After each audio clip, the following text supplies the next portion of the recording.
Hey everyone, this is Matt with Learn Everything About Design, and in today's video, we're going to be adding some ribs to the top of a solid body using freeform modeling.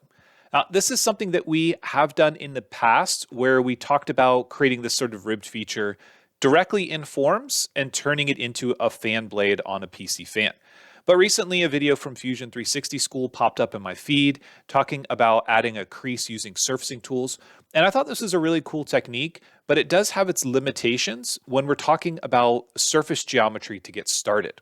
So in that video, and I'll put a link in the description, in that video, the pattern is moving from left to right, so it requires your shape to be linear in that direction. The shape that we have here, and if you want to download this model, go to the description of the video, but it's curved in both the Y direction as well as the X direction, which means that the technique using that surface method just simply wouldn't work. Now, this model, you could possibly get away with it because of the way I designed it, but it is using a loft between three profiles, so there's not a clean, consistent arc from one to the next. So I want to show you two methods in which we can modify this curved face and add these sort of ribbed or creased details. The first method is one that I generally don't use, but it's important that we at least understand it. We're going to go to our options and turn off capture history. And now this opens up the form tools directly for us. And on our solid tools, it opens up a couple of extra things. Now, if you've never played around with this before, it's important to note that things like find features and fluid volume show up. Under the Modify tab, we've got Edit Face. Convert, this is a tool that is directly in our forms modeling, but now it's available to us. And also, we've got some options for Inspect, where we can validate and fix models. But the tool that we want to focus on is this Edit Face. We're going to select a face, and this converts it to a freeform model. We can increase divisions, and we can begin to manipulate it. So for example, if I take just a couple of these points and pull them up, this allows us to add that creased edge, and I can increase the divisions a couple of times, but there is going to be a limit to this. Every time we make a move, it's going to reset those divisions, and then we can begin to manipulate them. This is basically like an iterative subdivide process. So this does give us the ability to create this geometry, and when we say OK, Fusion takes this, converts it to a surface, and then uses the Modify Replace Face tool. So the reason I don't like this is because, one, we have to turn our history off, and then we just simply lose all the previous work. So I'm going to do Control-Z until we get back to the timeline, and I'm going to show you another way to do this that gives us a bit more control. The other way is to start a freeform model, go to Utilities and Convert, make sure that we're set to BREP Face to T-Spline, select the top face, and now we can start to increase the divisions here. Now, in our case, I'm going to leave them both at 4, but you do have the ability to change this here, and then you can say OK. Once we have a freeform body, now we can begin manipulating and modifying it in order to get the shape that we want. One of the things that I do want to caution you about here is we are going to still use Replace Face, and it doesn't really have to stay stuck to the top of our solid model. So if you're playing around with this, you can get this to a situation where, let's say that this point is floating above in space. Make sure you understand that when you're playing around with this technique. And as long as you're okay with that, then by all means, modify it to your heart's delight. It'll still work as long as the surface that we create is larger than the solid face that we're replacing. But what I want to do is I want to create this ribbed feature, but because we're using forms, I also want to make it variable. I want to make it go from an angle on the right-hand side to straight up and down on the left-hand side. Now, in order to do that, I need to use Insert Point. Now, this is only going to work if we're using the simple insertion mode. The exact insertion mode won't be able to work in a case like this. So I'm going to just insert an edge there, and I'm going to delete this one. And if we need to make any adjustments or changes, we can right now, but notice how this changes the shape because we use that simple insertion mode. What we can do here is we can use tools like Slide Edge, and we can bring this edge back to the right and play around with the shape. And once we're happy, we're going to select everything and subdivide it. Now, when we subdivide it using the exact method, what we want to do is increase the resolution or the number of edges that we're inserting and say OK. From here, I'm not too worried about what's going on the right-hand side, but if it's starting to bunch up, what we can do is select and delete some of these edges just to clean up the geometry on the right-hand side. Now, once we've done that, the next step is to begin creating our pattern.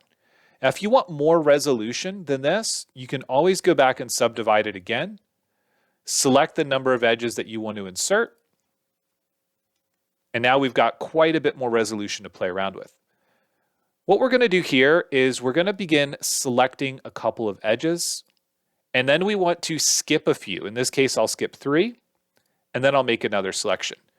Another thing that you can do is I'm going to hold down Control and double click over here. And then this allows me to add to my selection. And when we double click between 2 selections on an edge, it'll basically fill in the blanks for us. So this is a quick way to do this. It does get a bit tedious. And if you double click after that selection in the same location, it'll select the entire edge. And that's not what we want. So I'm going to go ahead and keep doing this. I'm going to skip just a few just to speed up the process. And we'll stop there. Now that we've got this selected, I'm going to go to Modify. And I'm going to begin pulling this up. When we pull this up, what we're going to be doing is creating these ribbed features on top of the model. The resolution that we have will have a direct impact on how this works. So if you want the simplest version of this, you want to minimize the number of faces or divisions that you have. As we start to increase the divisions, this means that the rib feature is going to fall away very quickly because of the surrounding edges. I'm going to go ahead and pull these down a little bit and we'll say okay. But to fix this, we can always go in and delete some more edges and allow it to extend out. We can do the same thing on this other side, delete those edges and allow it to extend out. Or what we could do is just simply not have the number of divisions at the start. The benefit of using forms in a case like this is it gives us the ability to play around with this geometry. For example, if I wanted to make this a tighter transition, I can use my bevel edge tool, and I can have this one be a much sharper transition. If I wanted to flatten this one out, I could use some of the modification tools like Smooth, and I can select some of these faces. And what this is going to allow us to do is smooth the geometry based on the surrounding selected faces. It's going to create essentially an average. Go ahead and just select a couple more of these. And then use the slider, and we can start to flatten that out.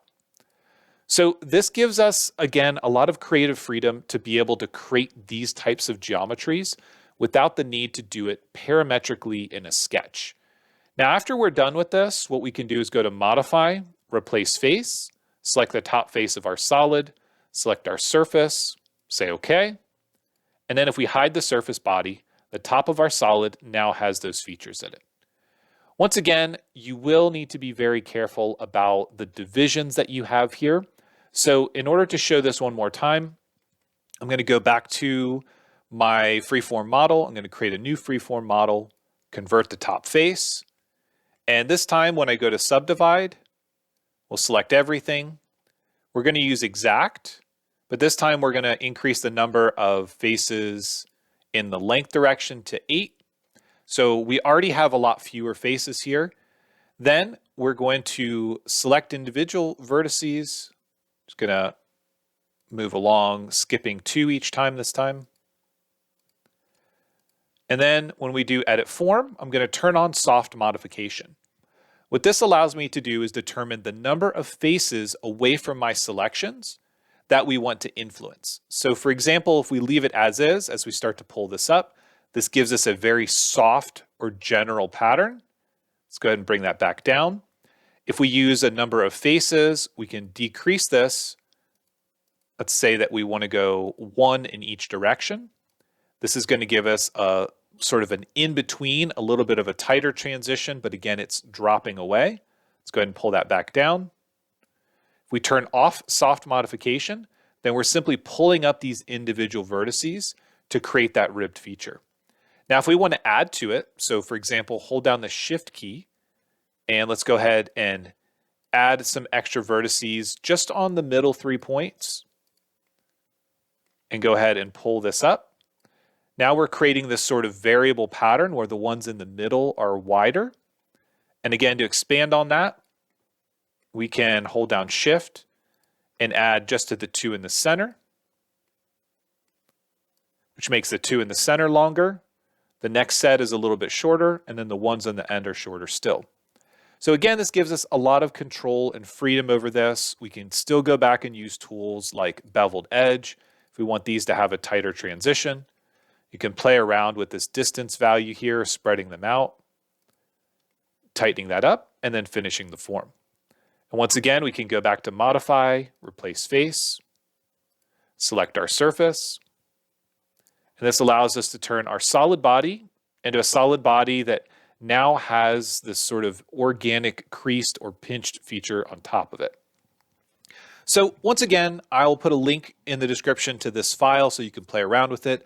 Also put a link to the Fusion 360 School that is using surfacing tools to create a ribbed feature that goes across. And if you have any questions on this or want to see more, please leave a comment and consider subscribing. And as always, thanks for watching, and we'll see you in the next one.